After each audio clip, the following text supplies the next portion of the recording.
Okay mga pare, tapos na natin i-unbox itong SEC breakout natin pare. So all goods to, maganda, malupit pare, approve sa atin to. So tapos na yung pangatlo natin. Buksan na natin yung pang-apat natin pare. Malupit to, promise.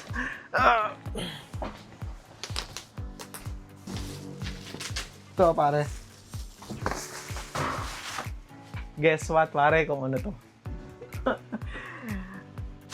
Eto pare, yung naging parcel natin, pinalalamove lang natin to kaya hindi siya naka-wrap pare. So, yeah, isa to sa magpoprotekta sa atin while driving. So, ano pa bang gagawin natin? Simulan na natin yan. Kita nyo ba yan pare? It's a Barkbuster pare. Woo! Tignan mo naman man. Kung gaano kainam yan. So, Barkbuster handguard to pare, para sa Honda Transalp 2023 to 2025, I think pwede to. Okay.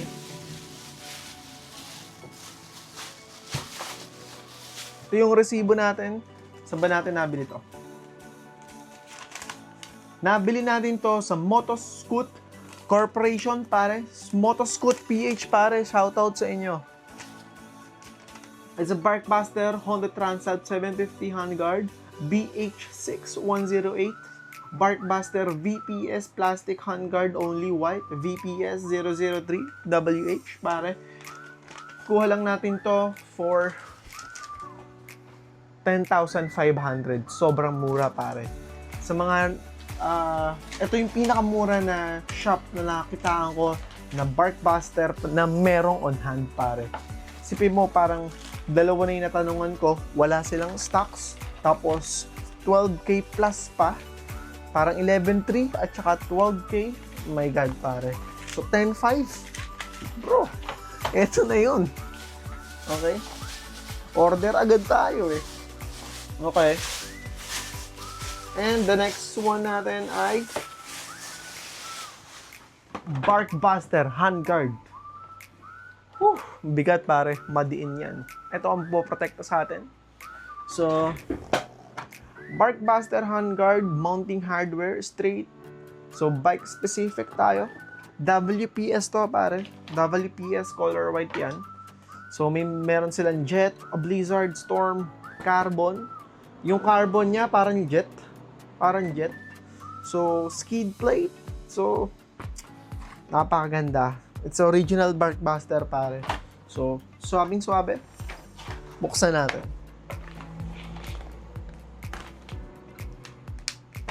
Ingatan natin yung ano niya, yung kahon kasi para ipapakot pa rin natin to. Abangan nyo pare kung saan ako magpapakot.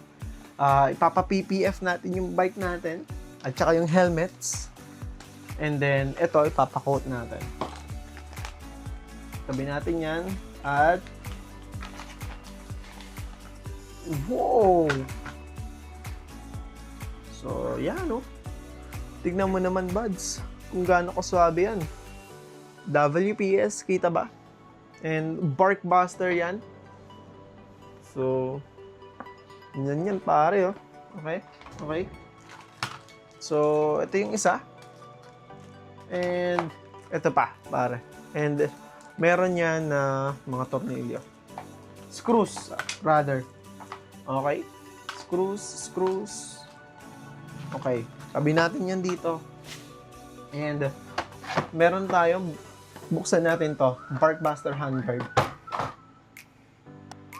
Bagong-bago, silyado ng stapler.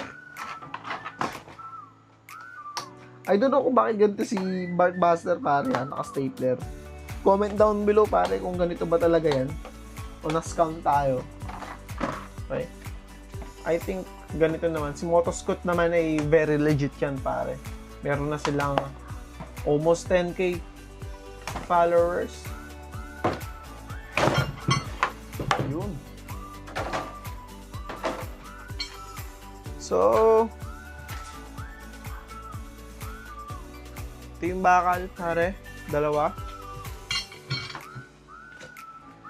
Super tough, reinforced aluminum backbone, pare. Mounting hardware included. So, ito. Ito yung ilalagay natin dyan. Titignan natin kung kaya natin yung tayo lang magkakabit. Magmamagaling muna tayo nung una. Pag hindi natin kaya, papagawa din natin, pare. At least, subukan natin. Okay. So, ito na yung backbone. Ito rin yung plastic niya. So, swabing-swabe na tayo. Motorsiklo na lang yung iniintay natin. So, alam nyo, ang nakakatawa dito, bumili na tayo ng ganitong mga accessories natin. Bumili tayo ng bagong helmet. Bumili tayo ng side pannier, top box. At ito, yung Bark Buster na handguard na talagang, syempre, normal na tao lang naman tayo na nag-ipon ng konti at nakabili ng konti. So, medyo pasakit talaga. Pasakit talaga to sa bulsa, pero ito yung gusto natin, ito yung pinili nating nandas. So, let's bear with it, pare. At minsan lang naman to. Minsan lang to minsan lang. Basta, basta minsan lang to. So, yeah. Hihintayin na lang natin yung motorsiklo natin. So, sa April 3, 4, 5, I think, pare, mag-i-start na ng makina event dito sa Pilipinas, sa SMX Center, pare. Kung gusto nyo pumunta doon, andun yung mga bagong big bike na ilalabas, ng mga motorsiklo, siguro meron din dong mga sale, pare, sa mga accessories. So, kita-kita tayo doon. Bibisitahin natin yung Honda Transalp na pinapangarap natin na 2025. Hopefully, pare, na i-display doon at pagbentahan tayo. So, kausap na natin si Miss May ng Honda Makati. Miss May, shoutout sa'yo. Pagbentahan mo ako, pakiusap. So, tagal na natin inihintay ito, man. So, yung 2023, 2024, walang pinag-aiba na sa Transalp yun. Pero yung 2025, malaki na yung pinag-aiba niya. So, hintayin nyo, papakita ko sa inyo, papaliwanag ko sa inyo kung ano yung naging difference ng dalawa. So, malaki yung pinagkaiba. Unang-una, yung itsura nun. At saka, yeah, yun muna tayo. So, yan, pare. Meron pa tayong mga dadating na ibang mga parcel kapag nag-came up na tayo na kailangan na natin siya. So, sa ngayon, hintayin lang muna natin yung motorsiklo natin. And then, kapag confirm na, mag-next move na tayo, kukumpletuhin na natin yung mga parts, mga accessories na kinakailangan natin. So, yun. Shoutout sa inyong lahat, mga tata. Ako nga pala si Tata Denden. Maraming salamat sa inyo. See you next on the video.